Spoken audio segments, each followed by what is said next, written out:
¿Qué tal? Les doy la bienvenida a la videocolumna Nuestra Realidad Histórica.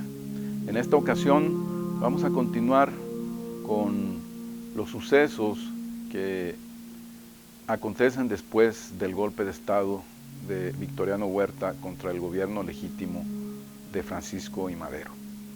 Esto provoca que el gobernador de Coahuila, Venustiano Carranza, llame a desconocer al gobierno de Huerta a través del Plan de Guadalupe y es apoyado por otros personajes del norte del país como Francisco Villa de Chihuahua, Maytorena de Sonora y también Álvaro Obregón, Plutarco Elías Calles, Pablo González, estos hombres del norte. En el centro del país, en el centro sur, Emiliano Zapata había continuado luchando durante el gobierno de Madero y por lo tanto pues también está en contra de la usurpación de Huerta. De tal suerte que del norte y del sur surge la resistencia contra este gobierno usurpador. Y en el estado de Colima, pues con la partida de Trinidad Alamillo, llegan varios militares del Ejército Federal a hacerse cargo de la jefatura de armas y de la gubernatura del estado. Y a lo largo de poco más de un año, desde febrero de 1913 hasta mediados de 1914, se da la lucha entre las fuerzas revolucionarias y el gobierno federal de Huerta, logrando, como todos sabemos, el triunfo de las fuerzas revolucionarias y la huida del país del usurpador. ¿Y qué sucede después entre los revolucionarios? Bueno, que empiezan a surgir las diferencias entre, concretamente, Emiliano Zapata, Francisco Villa y Venustiano Carranza. Venustiano Carranza, que encabezaba el autonombrado Ejército Constitucionalista, porque en el Plan de Guadalupe habían enarbolado la bandera de restablecer la legalidad de la Constitución de 1857, y pues el Ejército del Sur con Emiliano Zapata y la División del Norte de Villa. Particularmente entre Villa y Carranza, dos hombres del norte con fuertes temperamentos y con visiones distintas, había surgido una rivalidad en la cual ninguno de los dos estaba dispuesto a ceder. Y pues al final de cuentas empieza una lucha entre Villa y Zapata contra Carranza.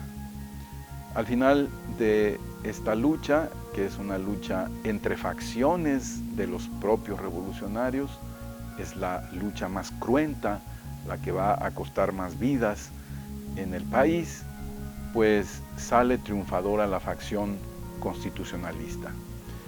Sin embargo, en el proceso de la lucha, conforme van avanzando o retrocediendo unos y otros ejércitos, a Colima llegan los constitucionalistas desde Guadalajara, van bajando por la barranca de Beltrán hasta llegar a Colima, porque Manzanillo era un puerto estratégico. Y va a estar como gobernador el militar constitucionalista Juan José Ríos. Y a él le va a tocar implementar las políticas del constitucionalismo que tenían que ver con el reparto de tierras, con los derechos laborales de los trabajadores, con medidas educativas que reforzaban la educación laica, la educación pública, y va a tener enfrentamientos también con grupos de sublevados que se autonombraban villistas y de los cuales seguramente ustedes se acordarán de algunos de ellos, uno muy famoso, el indio Alonso, originario de Zacualpan. Para el gobierno todos estos insurrectos eran bandoleros, eran gente dedicada solamente al pillaje. Ellos se autonombraban villistas y bueno, se da una lucha en la cual finalmente el gobierno constitucionalista pues es el que prevalece.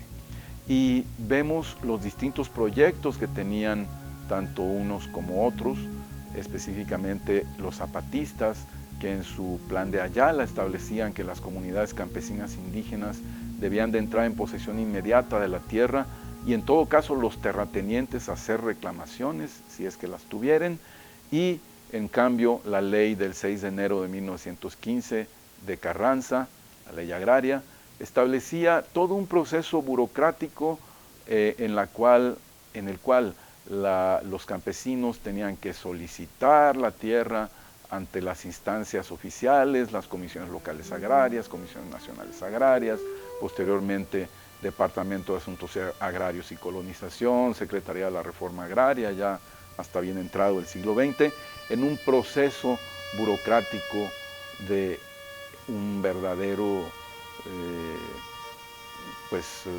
túnel oscuro en el que muchos campesinos perdieron la paciencia y la vida tratando de ser beneficiarios del reparto agrario.